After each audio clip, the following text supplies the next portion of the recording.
fait, j'ai arrêté la pilule dans l'objectif d'avoir un bébé avec mon conjoint.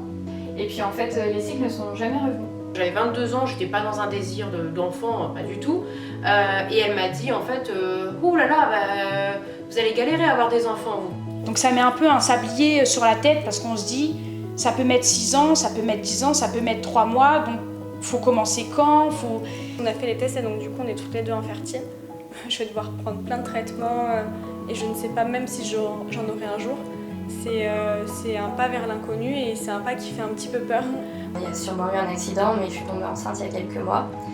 Et c'est à ce moment-là que j'ai beaucoup réfléchi au rapport SOPK fertilité. Voilà, il y avait ce côté, je me disais c'est ma seule chance et il n'y en aura pas d'autre.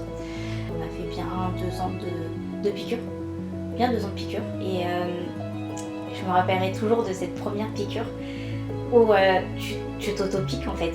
On a la PMA qui me dit Madame, si ce traitement ne marche pas, sachant que c'est le traitement un petit peu de l'espoir, vous serez catégorisée de femme stérile. Et mon test est positif. Je peux dire qu'on peut avoir le SOPK et tomber enceinte sans forcément rentrer dans un long processus médical. Ça m'a aussi permis de m'apercevoir que l'infertilité était très bien prise en charge avec le SOPK, donc de me rassurer sur la question de l'infertilité, de mes projets d'enfants, etc. Maintenant je sais ce que j'ai et je sais que j'en suis capable. Je dis j'en suis capable et ben je vais faire. Et au final, 14 mois après, on a Kaiden qui a pointé le bout de son nez après Ilan. Et là on a trouvé un certain équilibre.